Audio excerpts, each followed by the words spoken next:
Hi Trigoners, so these are notes 4.4 and here are your objectives.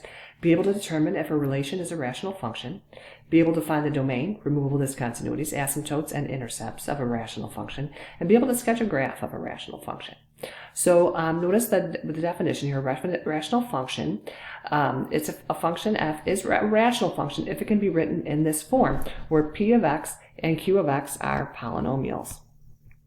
So first of all, let's just take a look at some rational functions. All of these are rational functions. So go ahead and pause the video and take a look at each one. Okay, so and again, when we work with rational functions, we're going to assume that the coefficients of the numerator and the denominator are real numbers, and that the domain of f is the set of all real numbers x such that q of x does not equal 0. Okay, so when we're looking at all of these graphs, there are some properties that we might want to think about. A rational function is continuous, with the exception of at most n real numbers, has no sharp corners, has at most m real zeros, has at most m plus n minus 1 turning points, and has the same left and right behavior as the quotient of the leading terms of p of x and q of x. So I think these are all kind of confusing since we're just starting out. So maybe it might help to think about what is not a polynomial function. So not a rational function. So go ahead and pause the video and think about why a, b, and c are not rational functions. Okay, so notice a has a sharp corner. And we were just told that rational functions have no sharp corners.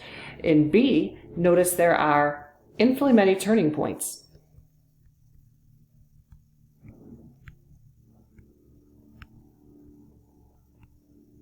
Where we learned up here that there will be a limit, or so you can't have infinitely many turning points. There will be some kind of restriction on how, I shouldn't say limit, some kind of restriction on how many turning points. And then for C, I think is a little bit less obvious. The way they tried to draw this, but I think it's very difficult unless you were able to zoom in. They tried to show that you have a horizontal line here. So notice it says we can only have at most m real zeros. So again, there's a restriction on how many real zeros, and here there are infinitely many real zeros.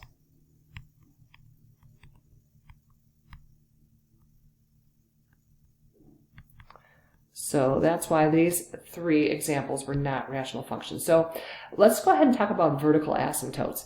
So a vertical asymptote, okay, I think it might help if we consider one of our parent functions, y equals 1 over x, as an example.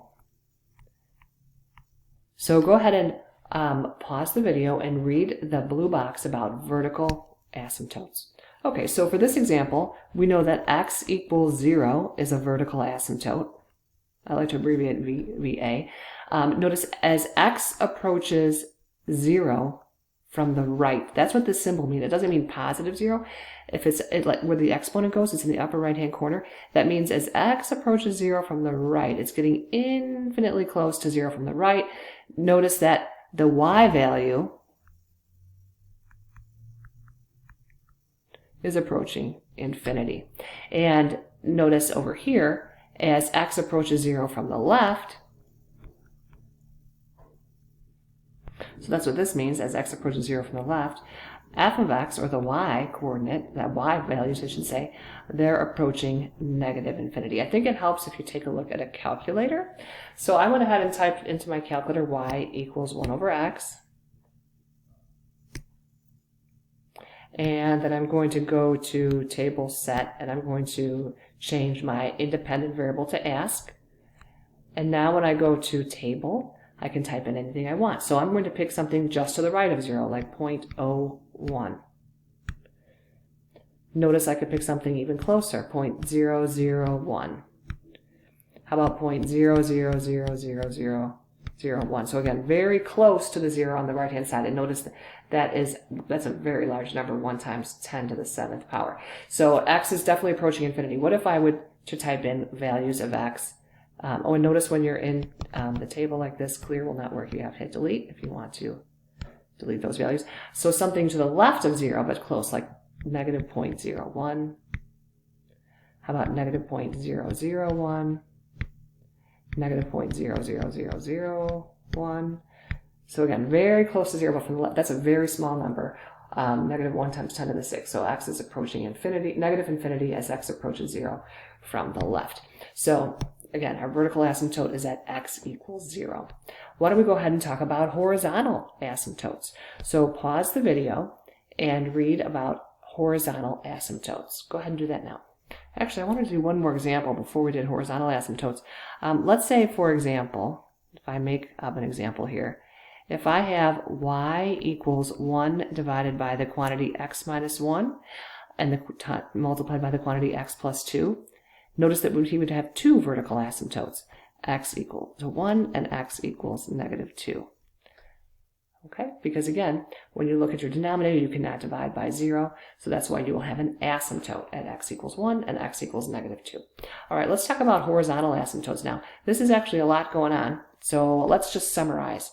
What I will summarize is telling you this. If you have, for example, if you have y equals 1 over x, where notice this function is a lower degree of x,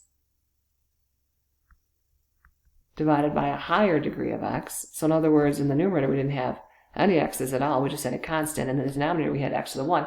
When you have this situation going on, your horizontal asymptote will be at y equals 0. And the reason is this: if I substitute a 0 in for y and I say, what values of x make this true? You will say, well, there are no values of x that make it. Even 1 divided by 0 is undefined. So that's why there's an asymptote at y equals 0. There are no values of x that will have a y value of 0. Also, let's say we had something like y equals 2x minus 3 divided by 5x plus 1. Notice this is a same degree of x divided by a same degree of x, because you have 2x to the 1 and 5x to the 1. So here your horizontal asymptote will be the ratio of the leading coefficients. You just kind of go like this. If it's in descending order, 2x divided by 5x is 2/3. So you will have a horizontal asymptote at 2/3. And the reason why is because for large values of x, like let's say x is 1 million, notice this 3 and this 1 will be very insignificant.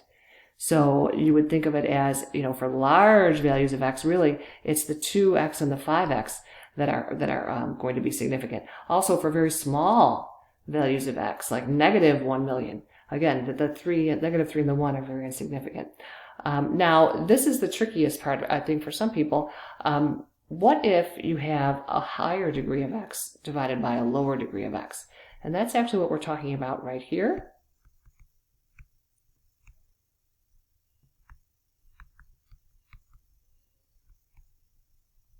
So let me pick up an example. For example, what if I say you have y equals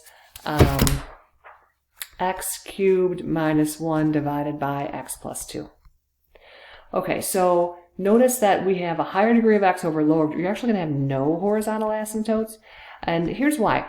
When you think about very large or very small values of x, and you realize that the negative 1 and the 2 are very insignificant compared to those leading coefficients, you are going to have something called an end behavior model. And really, horizontal asymptotes are end behavior models. They tell you what happens at the ends of your graph.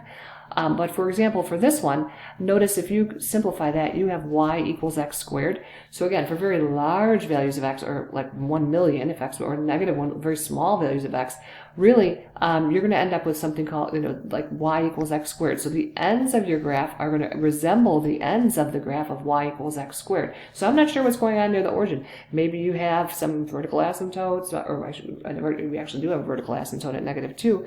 But again, the ends of your graph would resemble the graph of y equals x squared. Okay, so that's a summary. Why don't we go ahead and jump into some of these problems now. Go ahead and pause the video and look at the steps for graphing a rational function. Okay, so the first thing I would probably ask is for you to consider the domain. Remember, you cannot divide by 0, so x cannot be 3, and x cannot be negative 1/2. Now, there's something called a removable discontinuity. A removable discontinuity is not an asymptote, it's a hole in your graph. So notice when we look at our original, x minus 3, you can cancel. So here's my new and improved function. There we go. So when you have something like this going on, you're going to have a hole in your graph or removable discontinuity. So you will have a removable discontinuity at 3, comma, you need to find the y coordinate at x equals 3.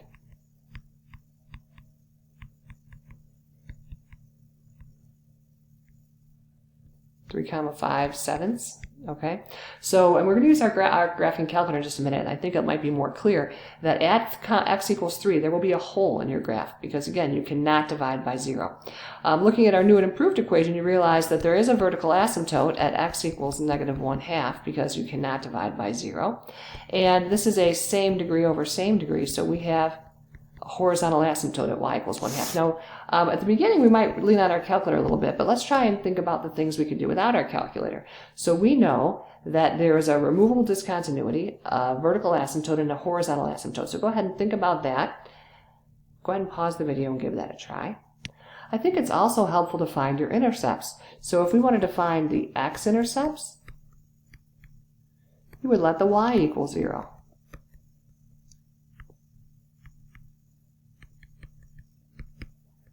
Okay, so really when I solve this, I'm really solving when is the numerator 0 and the denominator is not 0.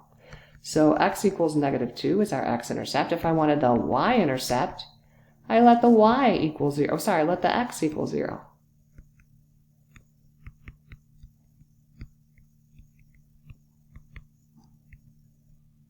Okay, so all of these things might help us graph. So we have a horizontal asymptote at 1/2. Now, when you look at your removable discontinuity, 5/7 is larger than 1/2. So I know that the removable discontinuity is a little is above that horizontal asymptote. I know that there's a y-intercept at 2, and I know that there is an x-intercept at let's see, at -2. There was a vertical asymptote at -1/2. So this helps me to realize, notice that we have a point right here. Notice that when you have an asymptote, you have asymptotic behavior. Your graph is going to get closer and closer. Remember, we just talked about that from the right and the left, approaching negative infinity or positive infinity. So we know that the graph looks something like this. Let's go ahead and check it on the calculator. So if I type this into y equals, now technically I should have put my original in there, but I got a little lazy. Notice I will not see the removable discontinuity, because I did not type my original function with the x minus 3 divided by quantity x minus 3 in there, but it is there. Also, even if you did type in the original, if you don't have a perfect window where there's a pixel right on that spot, it won't show it to you anyway. Okay, let's go ahead and do another example. For this one, why don't you pause the video and write the domain, the removable discontinuity, the vertical and horizontal asymptotes, and the x and y intercepts. Go ahead and pause the video and do that now, please. You can check it on your calculator when you're done. All right, let's see how I figure this out. So first of all, the first step was the domain. You look at the, you look at the denominator, and all of the values of x that make the denominator 0 are restrictions in your domain. Now, they won't all be vertical asymptotes. Notice that x minus 1, the quantity x minus 1, was removed. So that will not be a full-blown vertical asymptote. That will be a removable discontinuity, a hole in your graph. So I went ahead and substituted 1 into my new and improved equation after the quantity x minus 1 was removed. And f of 1 is -1/2. So there will be a removable discontinuity, or a hole in your graph, at 1, -1/2. Now, when you want vertical asymptotes, you have to look at your denominator. Whatever values of x make your denominator 0 that were not removed, those are going to be full-fledged vertical asymptotes. Also, we have the type of lower degree over higher degree. So remember we talked about whenever you have lower degree of x divided by higher degree of x for a rational function, you will have a horizontal asymptote at 0. Okay, so it might help to get x-intercepts. I let the y be 0, and I've got a -1 for x. I let the x be 0. I got -1/6 for y.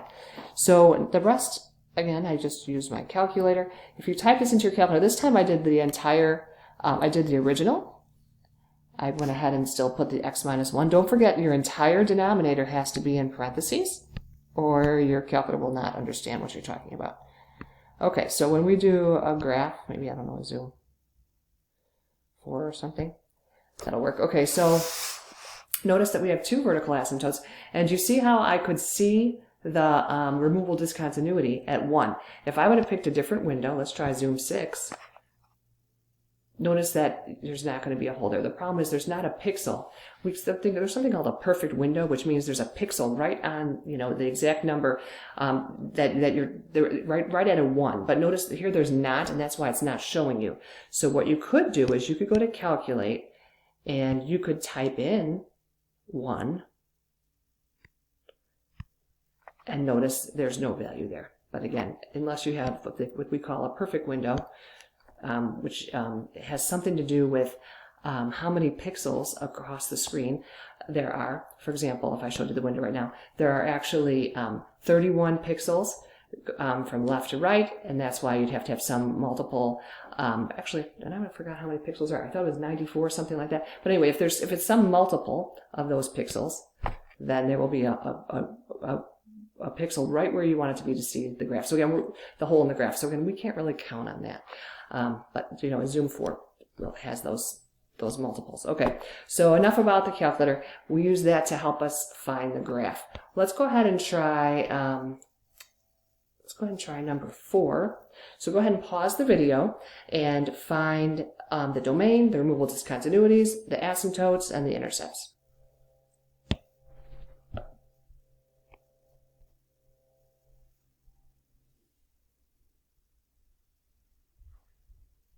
All right, so for this next function, we are going to go ahead and write down the domain. X cannot be 2/3. Removable discontinuities. Notice we do have a removable discontinuity at 2/3, comma, I don't know right now, I have to find f of 2/3. 2/3 in for x, you get, that's kind of ugly, 65/9. Vertical asymptotes, notice we have none, because, here's our new and improved equation, we don't have any x's in the denominator. And for horizontal asymptotes, we have none, because this is higher degree over lower degree. So let's consider our end behavior model. If you multiply this all out, you end up with 5x squared. Notice we have the ends of our graph will resemble a parabola, because again, that's what this is. So go ahead and pause the video and see if you can sketch a graph. Free to check on your calculator, but notice our x-intercepts were at -1 and -1/5. We had a y-intercept at 1. We had a removable discontinuity at 2/3, 65/9. Okay, so there you go. Let's take a look at this next one. I'll just tell you what it looked like on the calculator. When we typed it in, it actually looked something like this. And maybe think about what's so surprising about this graph. Okay, maybe it wasn't that surprising, but I was thinking that it was kind of surprising that we did not have any vertical asymptotes. Okay, so very interesting. That I couldn't think of any number that I would substitute in for x that would make the denominator 0. Even -1 to the 6th power is positive, right? So you could factor it and realize that in looking at the factorization of the denominator, I can't find a place where that denominator would be 0. So there were actually no vertical asymptotes on this one.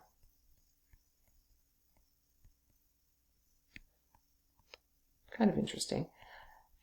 Okay, let's take a look at the next questions here. So go ahead and pause the video and see if you can fill in the answers for 6, 7, 8, and 9. Let's start here with number 6. So first of all, for the removable discontinuity, notice we could find our new and improved function here. We have f of x equals 1, f of x equals x, f of x equals x plus 2, and over here nothing was removed, so there are no removable discontinuities. So now if you substitute a 2 into this equation, you get 1. If I substitute a 2 into the new and improved equation here, I get 2. So C would have a removable discontinuity at 2, 4. As far as horizontal asymptotes go, 7a has lower degree of x over higher degree of x, so you would have a horizontal asymptote at y equals 0. Where B, if you notice, there is a same degree over same degree, so you would have a horizontal asymptote at y equals 2/3. And for number 8, we have higher degree over lower degree, so you would say no horizontal asymptote, but our end behavior will resemble the end behavior of the graph of 2/3 x squared, because again, for very large or small values of x, this would be 2x to the fourth over 3x squared would be significant, and the negative 1 and the 2x plus 3 would not. So I don't know what's going on here. I could have vertical asymptotes, etc., but the ends of the graph. Number 9, vertical asymptotes. What makes the denominator 0 after everything's been removed? Notice nothing will cancel. There is nothing to remove. So we have 2 vertical asymptotes for B and 1 for A. Okay, so here's the last thing we're going to talk about now. We're going to talk a little bit more about what happens as x approaches a number. So I think it helps if we graph. We could think about our parent function y equals x, move right 2. Y equals x looks like that.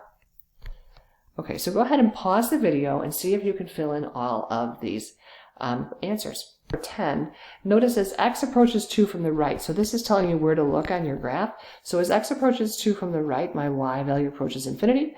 As x approaches 2 from the left, my y value approaches negative infinity. As x approaches infinity, my y value is approaching this horizontal asymptote at 0. And as x approaches negative infinity, my y value is approaching 0. Now for number 11, notice as x approaches negative 2, so here's negative 2, from the right, my y value is approaching negative infinity, and from the left, my y value is approaching positive infinity. But this is a really interesting question right here. If I ask you what is happening as x approaches negative 2, that's actually undefined because notice the right and the left hand limits are not the same. One way to think about this is if I said, let's say we're all trying to get to school and someone's coming from the north and I said, how's the traffic? And they said, great. And if someone's coming from the south and I said, how's the traffic? And they said, it's horrible. So if I said, what's the traffic, when you're on your way somewhere, well, wouldn't that be a confusing question? Right? Because from the north it was bad, from the south it was fine. So if I just said, how is the traffic, right, I would have to specify. So notice, again, maybe that was a bad example, but notice as x approaches negative 2, that's undefined because the right and the left hand limits were not the same. So as x approaches infinity, that's over here on the graph, the y value is approaching our horizontal asymptote at 0. And as x approaches negative infinity, the y value is approaching that y value of 0. Great job, everybody.